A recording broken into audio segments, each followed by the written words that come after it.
crianças do terceiro ano, tudo bem com vocês? Prontos para mais uma aula do ensino religioso? Hoje nós vamos terminar esse assunto práticas celebrativas. E hoje tem muitas curiosidades, vocês vão gostar. Mas antes, vamos separar o nosso material? O caderno, o lápis grafite e a borracha. Eu aguardo.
Então agora vamos organizar o nosso caderno.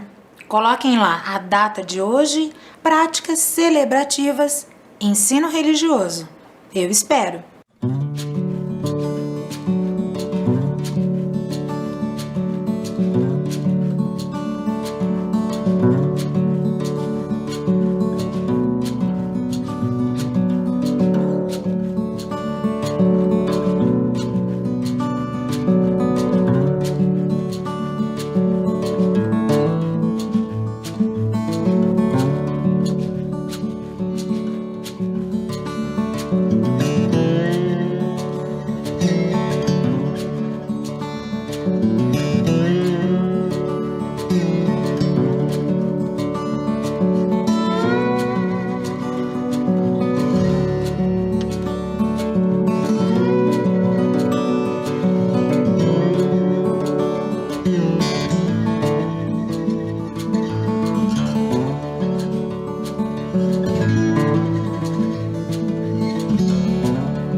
Tudo pronto? Vamos lá! Quem lembra quais foram as práticas celebrativas que nós estudamos na aula passada? Vocês lembram? Pelo menos a matriz. Isso mesmo. Nós aprendemos práticas celebrativas da matriz oriental. Lá na primeira imagem da cerimônia Hatsuike, eu trouxe a imagem dessa flor. Vocês lembram? É porque essa cerimônia também é conhecida como a primeira flor do ano.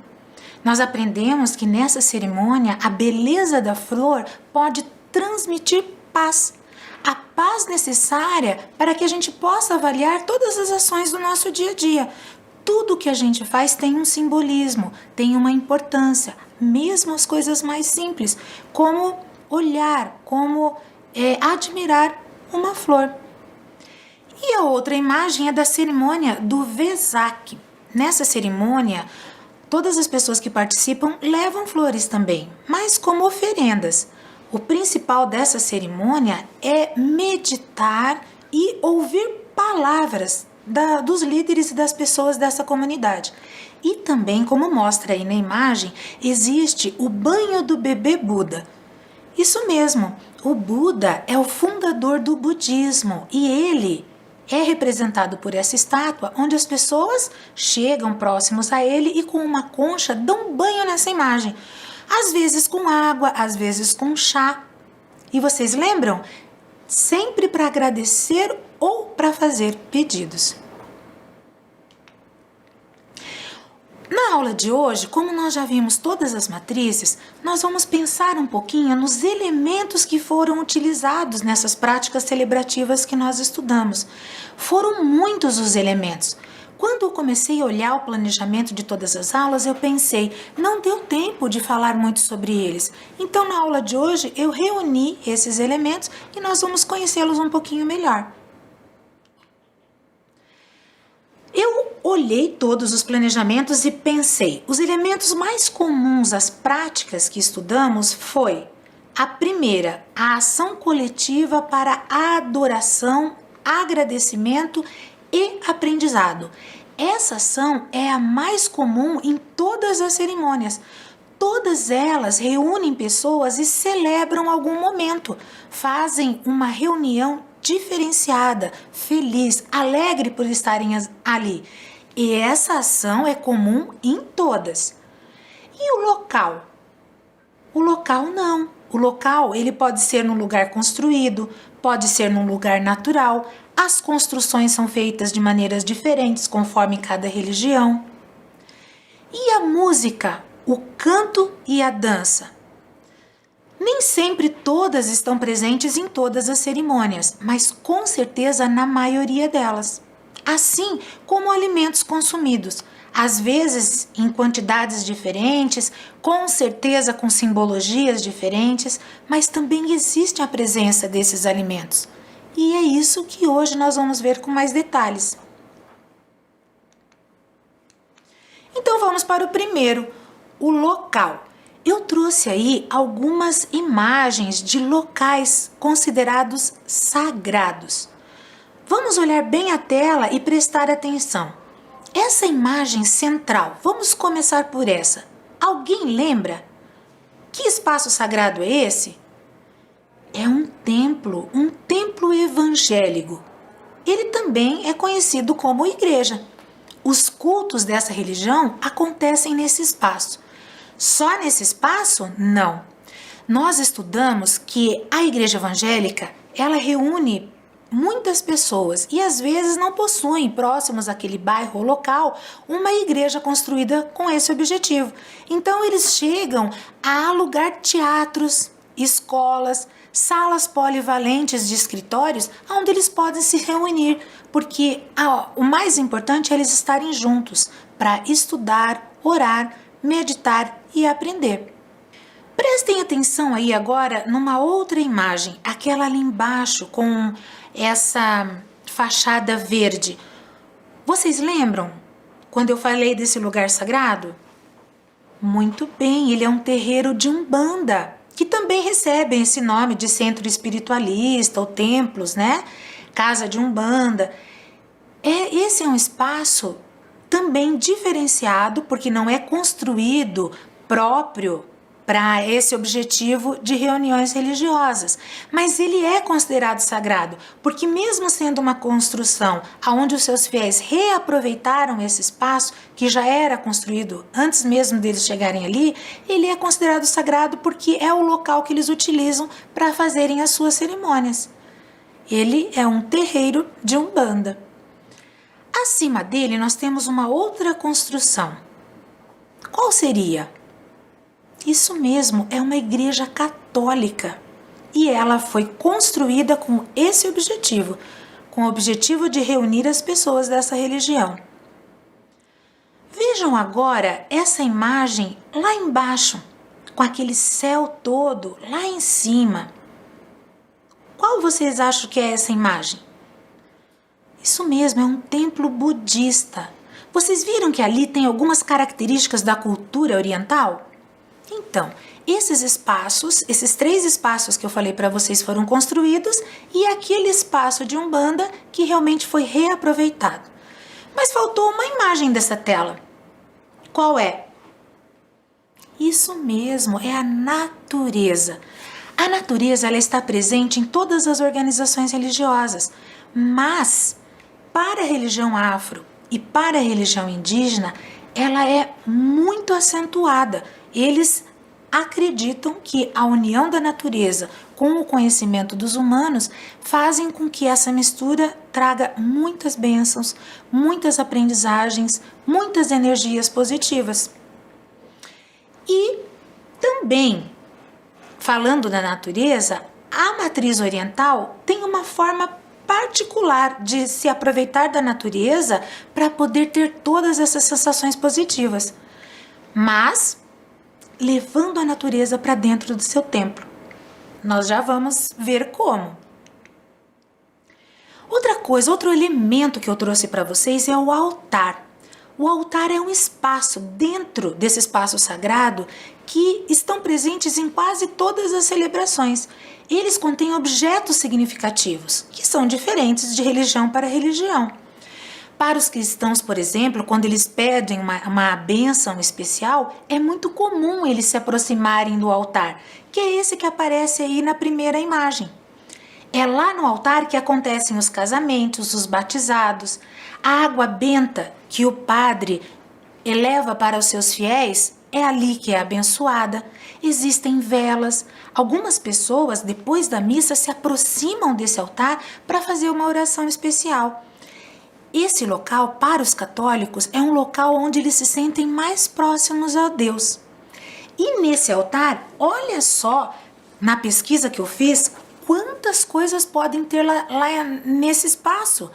Eu vou só citar algumas para vocês conhecerem, que nós já falamos anteriormente, mas que eu não falei o significado. Nesse altar tem água. É uma água que serve tanto para purificar a mão do padre, do sacerdote, como também para misturar no vinho. Tem também o cálice, que é uma taça, e é nessa taça que é colocado o vinho sagrado. Tem também flores, olha aí, mais uma religião onde a flor está presente, mas a flor não fica exatamente em cima do altar, fica nas extremidades, também com a representação da natureza, ali, né, nas celebrações que existem naquele local. Existem 2 jarrinhas, uma com água e outra com vinho. Sabe como é que é o nome delas? Galhetas. A hóstia, que não poderia faltar, que é aquela peça feita de trigo, aonde o padre faz a bênção e apresenta à comunidade. Aquela que o padre abençoa é bem grande. Sabe por quê? Porque quando ele levanta, toda a igreja precisa ver aquele símbolo. E também porque ele reparte aquela hóstia, que representa o corpo de Cristo, com as pessoas que ajudam ele a ministrar a Santa Missa. Mas a hóstia também tem em tamanhos menores para poder serem oferecidos para aquelas pessoas que querem receber o corpo de Jesus. Que mais? Existe missal, é um livro bem grosso que mostra todos os roteiros das missas que foram ministradas naquele ano. E a missa onde é aberta esse livro é aquela que vai ser realizada naquele momento. Que mais? Existem velas também, normalmente duas que simbolizam a fé.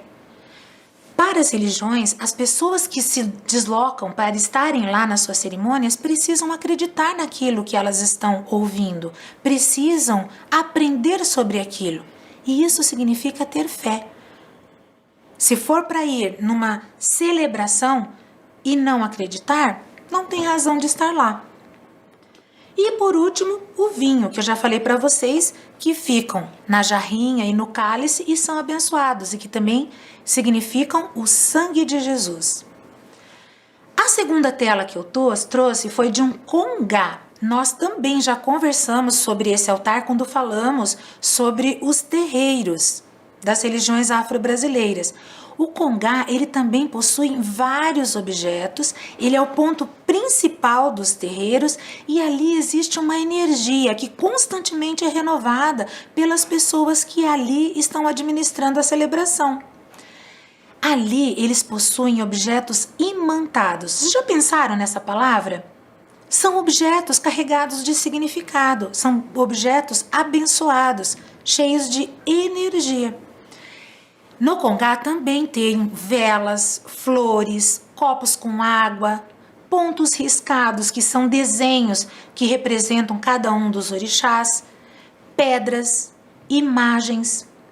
Todos os terreiros terão todos esses elementos, claro que dispostos de maneiras diferentes. Essa foto é um deles, mas com todos esses elementos e significados. Os outros dois altares que eu trouxe para vocês, na primeira foto é de uma igreja messiânica, uma igreja da matriz oriental. Ela é feita com todo cuidado, é bastante simples, mas eles cuidam muito da beleza desse local, porque eles consideram a beleza e a arte uma forma de se desenvolver espiritualmente, como a gente já falou lá na cerimônia do Hatsuki. Existem flores, estátuas, objetos da natureza, às vezes comida, imagens de líderes ou mesmo de palavras e frases na origem da cultura oriental. E a segunda foto é o altar de uma igreja evangélica. Ali também eles preparam um espaço especial para que o pastor possa falar as suas palavras. E normalmente nesse espaço também possui um território ali na frente para que os instrumentos que forem utilizados na hora da música e do canto sejam um espetáculo ao vivo. É verdade, nós vamos falar sobre a música e como isso é importante entre as pessoas que cultuam essa religião. E como eu falei para vocês, a religião oriental, ela traz a natureza para dentro das suas igrejas, através da ikebana. Olhem lá na tela como é singelo cada um desses arranjos. Eles não são feitos assim para serem bonitos, apesar de que a beleza ela é representada, mas principalmente para que eles tragam nesse arranjo um significado especial para essa religião. Tem ritmo, cor, harmonia, e todo mundo que consegue chegar perto, apreciar esses arranjos, sentem uma sensação assim de alegria e paz. Esse é o objetivo desses arranjos. Outros elementos que nós vimos durante as práticas celebrativas foi a comida. E eu trouxe duas delas aqui para destacar para vocês. A primeira é o caxiri. Vocês lembram o que é o caxiri? Isso mesmo, é uma bebida utilizada nas celebrações dos povos indígenas que são fabricados por eles mesmos, à mão. E eles fazem essa bebida retirada da mandioca. É uma receita que só eles sabem. E vocês sabiam que hoje é até comercializado? Quem quer conhecer a cultura desse povo pode comprar, feito das próprias comunidades indígenas.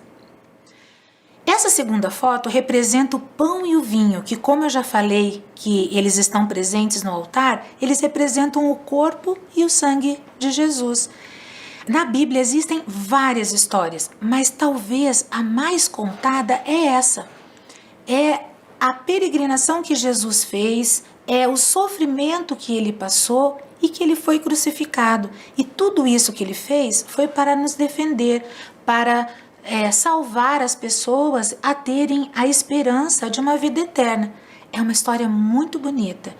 E é representado o seu corpo e sangue através desses dois elementos, o trigo e o vinho.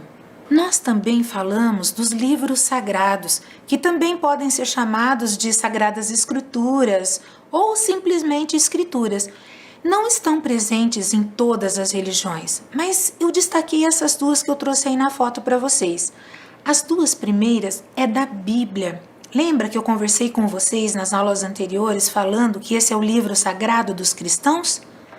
Então, nós também falamos de um outro livro que eu não tinha trazido a imagem para vocês, que é essa terceira foto aí da tela. Esse é o livro sagrado do budismo. O nome é Pali Tripitaka. Ele é conhecido como o principal texto sagrado dos budistas.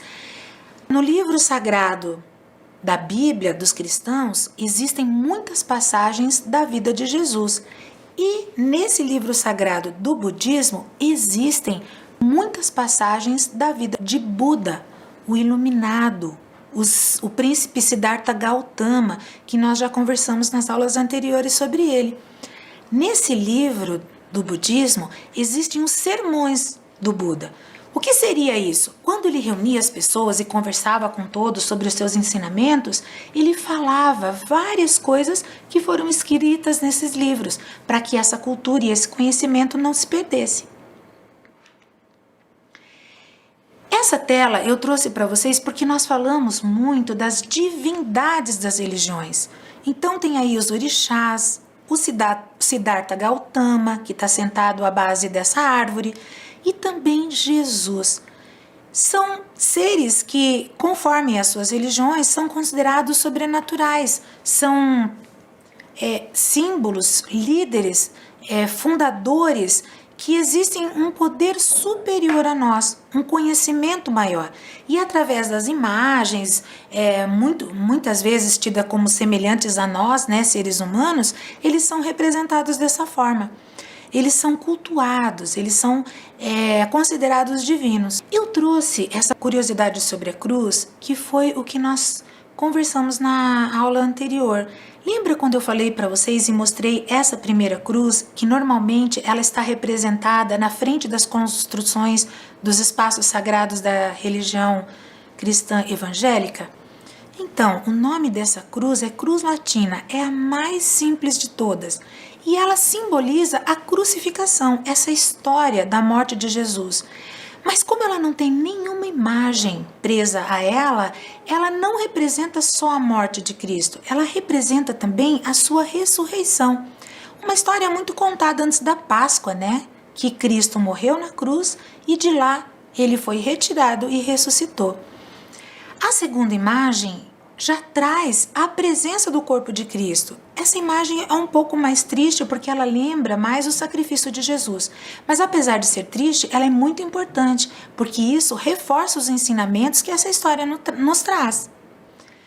Falar de morte é um pouco triste, mas nesse caso é muito necessário. Então, vamos falar de uma coisa mais alegre? Da música. A música, sim, ela traz uma sensação diferente em cada celebração religiosa e ela está presente em quase todas as religiões do mundo. Nas igrejas, nos templos, nas celebrações indígenas, nas celebrações afro-brasileiras, elas trazem uma forma de oração, glorificação, homenagem. Quem prestar atenção na letra das músicas cantadas, vai ver que tudo que eu estou falando estão representadas ali. É uma forma gostosa, assim, de falar com as nossas divindades, de agradecer, de pedir, de estar feliz por estar ali. Na hora que a música se faz presente nas celebrações, existem, como nas igrejas evangélicas, por exemplo, aqueles espaços que eu comentei no altar. Pessoas fiéis da própria igreja que têm essa habilidade de tocar instrumento fazem essa apresentação ao vivo, que acaba sendo uma apresentação muito divertida, muito gostosa de acompanhar. Lembra que eu apresentei o taiko? Então, essa é da igreja messiânica. Esse instrumento de percussão que eu falei para vocês, dos tambores, eles são feitos de uma maneira muito ensaiada, porque todos os tocadores precisam tocar juntos para que as batidas sejam homogêneas, sejam iguais ou ritmadas e daí fazer esse som gostoso e satisfatório que eles produzem. E o canto? O canto normalmente acompanha a música. Eles, nas suas letras, como eu falei, trazem hinos e orações maravilhosas. Nas igrejas ucranianas, por exemplo, uma curiosidade que eu vi nas minhas pesquisas, vocês sabiam que eles celebram duas músicas iguais, no mesmo dia, em horários diferentes, uma só na língua ucraniana e a outra na língua em português. É uma forma deles manterem viva a cultura desse povo. E nas músicas, normalmente são colocadas essas linguagens, esses outros idiomas, porque é um momento alegre da celebração. O coral, que é dessa foto que eu trouxe para vocês, também é muito importante e também traz uma diversidade de apresentações na hora do canto. É tão bonito quando as vozes diferentes se reúnem, fica realmente um belo espetáculo e isso também é muito ensaiado, é um ponto muito importante das celebrações. Sabe como são chamados esses momentos na matriz afro-brasileira? Pontos cantados. Eles também são muito importantes, também são cantos de louvor, só que para os orixás. E o nosso último elemento do dia é a dança. É a dança que também faz parte desse espetáculo que inclui a música, que inclui o canto. Muitas vezes, os três elementos juntos, a música, a dança e o canto. Muitas vezes, só a dança com a música. Mas são muito especiais nas cerimônias, nas práticas celebrativas. São muito ensaiadas e são cheias de significado. Cada religião possui um estilo próprio, um tipo, um gênero, um modo diferente de dançar. Nessa primeira imagem que vocês estão vendo aí, ele representa um momento de adoração onde as mãos são levantadas aos céus. Essa forma de celebrar é muito vista nas igrejas evangélicas.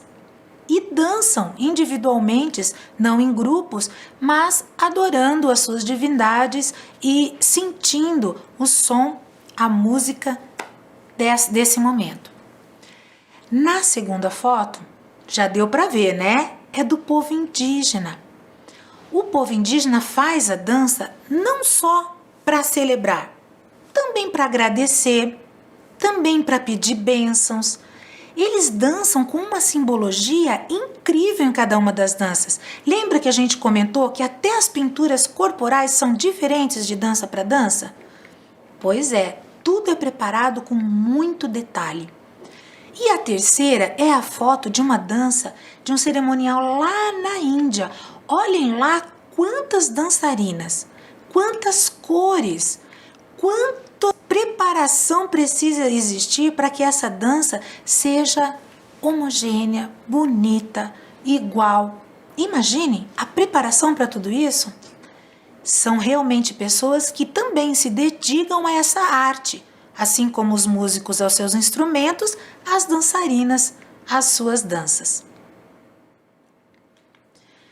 Viram quanta coisa nós trouxemos hoje? Quantos elementos que a professora comentou nas aulas anteriores e que a gente nem sabia que eram tão poderosos e tão significativos assim? Pois é, então vamos para a nossa atividade de hoje.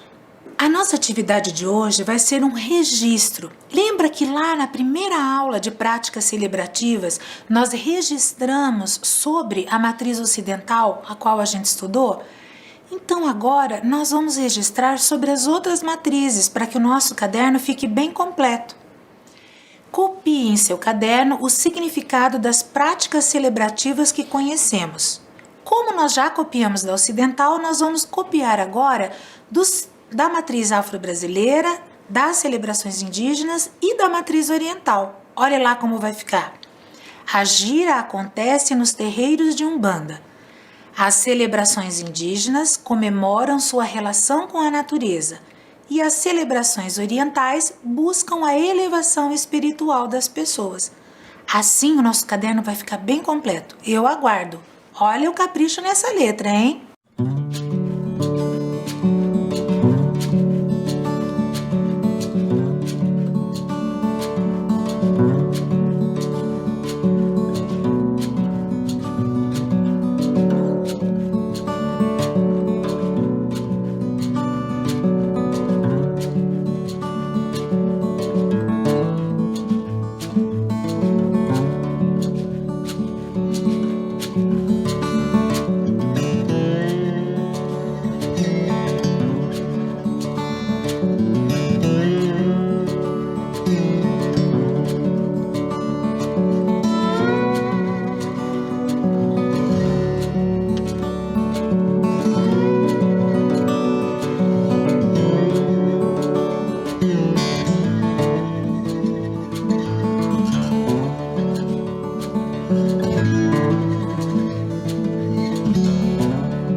Para terminar nossa aula, vamos só fazer uma revisão sobre tudo o que aprendemos. Relembramos sobre as práticas celebrativas da matriz oriental, estudamos sobre quais elementos que fazem parte das celebrações que conhecemos. E lembre-se, crianças, sempre prestem atenção em todas as dicas que as professoras trazem no final das nossas aulas. Lavem as mãos frequentemente. Até a próxima!